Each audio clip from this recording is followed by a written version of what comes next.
Greetings, petrolheads. Welcome back to Automation, the car company tycoon game. Today, because there should have been a community challenge going on, but I only got one entry. Two other people wanted to send me their entries, and then I replied, Cynical N, your files were missing in the email. You didn't send me the files, you sent me the email and the description of what the car should be, but you didn't send me the files. And Donovan, I know, I'm sorry, I took longer than I wanted to reply to you, but I still replied a couple of days before submissions closed, and I didn't get your files either. So the one entry the one entry I have is by Sedan 57 Chevy, which is also who suggested this challenge. So what we're going to do today, I'm going to present what would have been the reference cars, I guess. First one, now, of course, I had to figure out a sort of naming scheme for these cars. I had to call them something, right? So this is the FSSC S1, standing for Family Sports Sedan Challenge Small 1. So this is the sort of E36 M3 kind of car, I guess.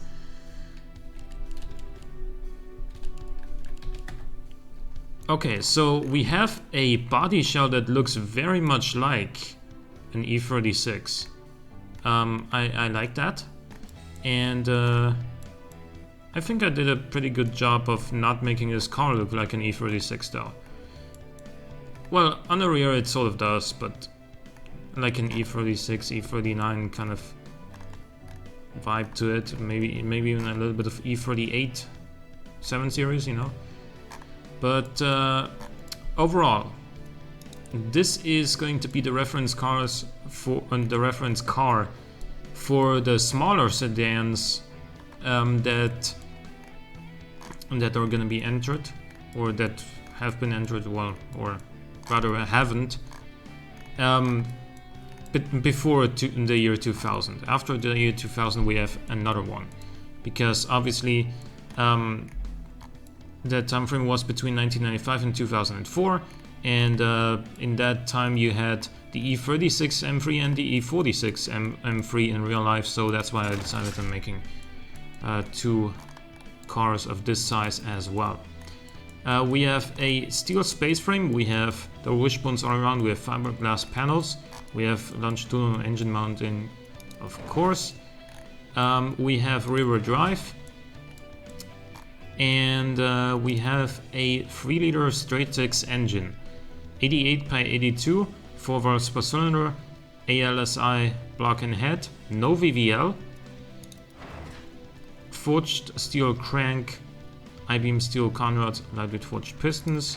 It's naturally aspirated with VVT on all cams. We got multi-point injection, we got raised tubular headers, and 2 straight-through mufflers, making 300 horsepower, 220 pound-feet of torque, and that will be connected to a 6-speed manual gearbox, a geared limited slip diff, and sports tires, 245s all around. Very, very sporty steering behavior. We got 18-inch alloy rims.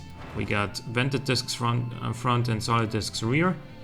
We got a downforce under tray for some better cornering. Here's the thing. Normally, for better cornering, I would give this thing some wing angle, because we do have lips front and rear. But the top speed is already relatively low compared to the E36 M3, and that is why I think that I want to keep it the way that it is. Because the E36 M3 was able to reach like 270 kilometers an hour, and this with absolutely zero downforce everywhere is at 200, well, just under 260. We have 5 seats. We have premium interior and entertainment. We have standard safety and all driver assists in 1996. That's going to help with drivability. And we have adaptive dampers, semi-active sway bars. And overall, this car weighs 1,352 kilograms. We have 40.8 drivability, 44 sportiness, 31.4 comfort, 23 prestige, 37.3 safety. And on the test track, we will reach 0 to 100 in 5.8 seconds. The quarter mile is going to be done in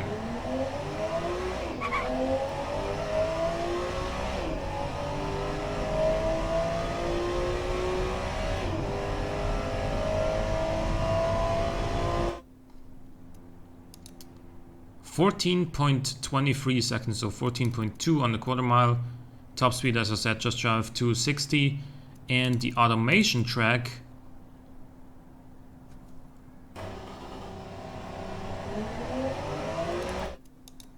will be done in 221.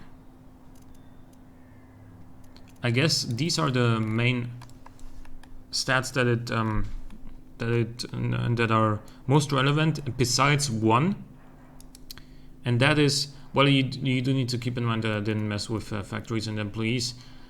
With a 0% markup, obviously it's too cheap, but I wanted to keep it at 0% for all the reference cars, just so you get an idea of what the car before, you know, price and what the car is really capable of in these categories before you factor in all the additional costs of factories and stuff like that. So 99.2 in Family Sport Premium, which is probably the most important area on the markets for all of these cars here. Then Fun Premium 105.7, Family Sport in 91. Or in Family Sport it has 91.2.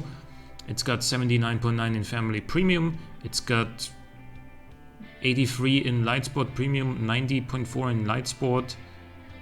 Yeah, a couple of green arrows, but mostly Fun Premium, Muscle, and Family Sport Premium. That was the first car. The second one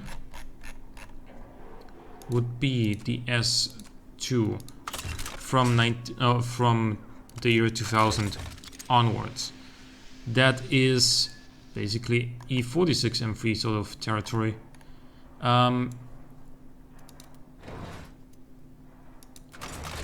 Now this has an AHS steel space frame. It's got aluminum panels, double wishbones all around, and double wishbones front, molten rear. Excuse me, well, confused there. It has a different body shell.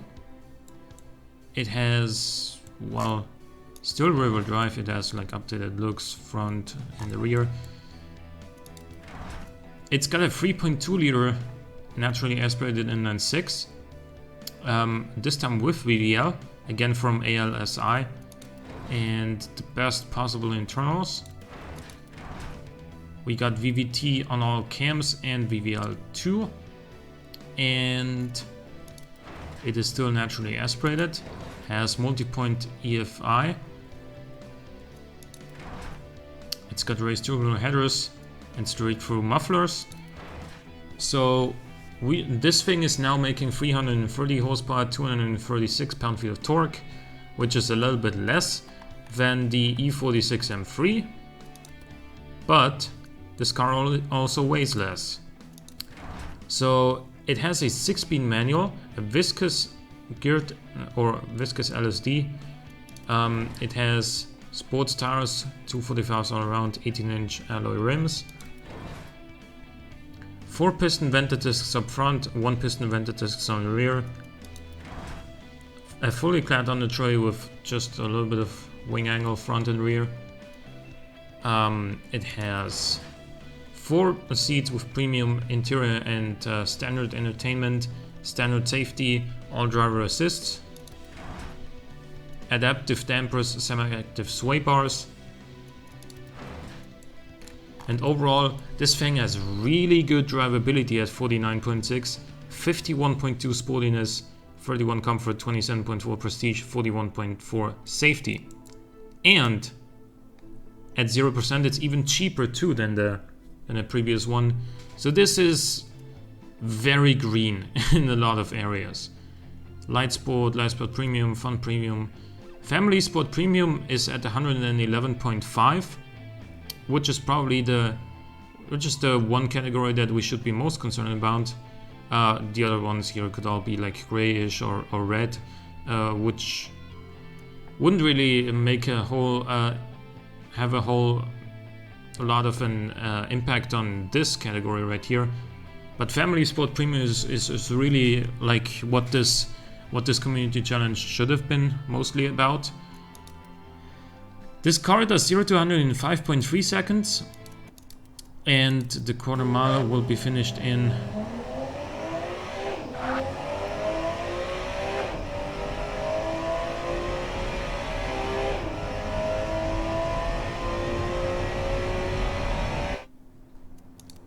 13.6 seconds. So with that, we will be taking this car to the automation track.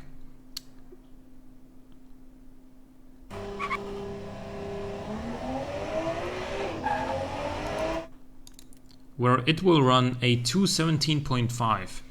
Remember that while we have geared limited slip diff and also automatic locker for that matter available, I chose the viscous LSD just because, you know, it's good enough to make this thing sporty and drivable, but I gotta leave you guys a little bit of a chance. I thought, well, now that there's not really a competition, because with one entry it's not really a competition, is it? Now it doesn't really matter. But yeah, that is what the second reference car was. Then the third reference car was the larger one, the sort of M5-esque build.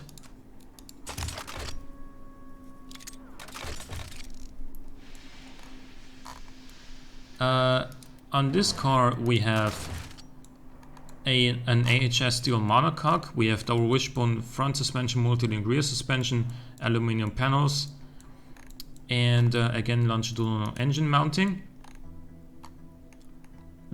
This also has some headlights from the sort of Fiat Coupe-esque headlight fixture package that you can get on a workshop. It is river drive,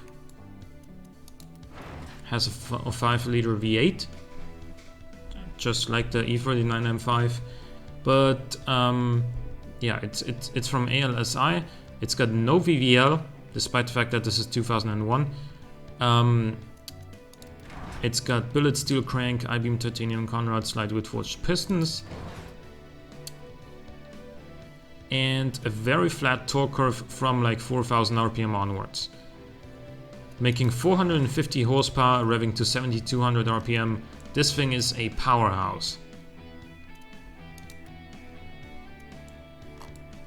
And it's got a 6-speed manual gearbox, an electric diff to make sure we put the power down as best as possible.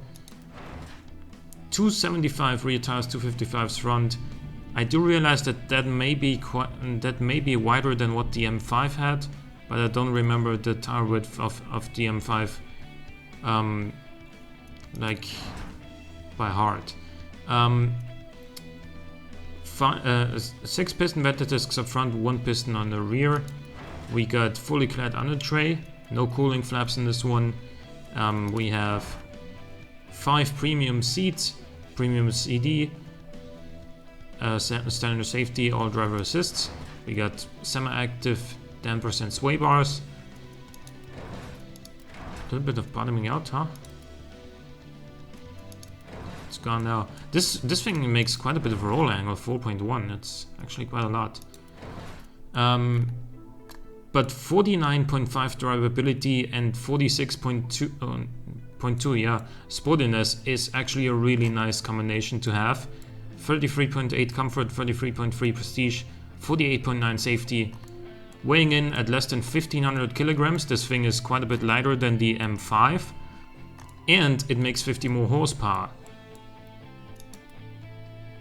This thing is like the strongest family sport premium car that we like out of all of the reference cars that I've shown. It probably just has a lot more practicality than the smaller cars simply because of its size, and that makes quite a big difference as well. It also has really nice drivability to sportiness ratio. And like for family sport premium, if you hover over this and look in the bottom left corner, like the 5 main stats are what make up the most of this thing's score, and we see that the lowest one of these 5 main stats is 33.3 at prestige. So yeah, that's why this thing is very potent in this category, despite being significantly more expensive than the other 2 reference cars.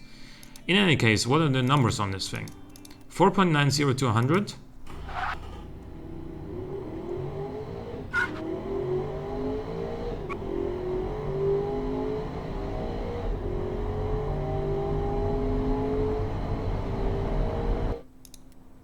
.1 quarter mile,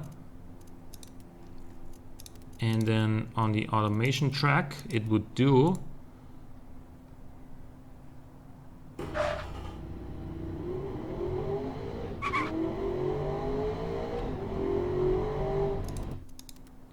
a 215.58.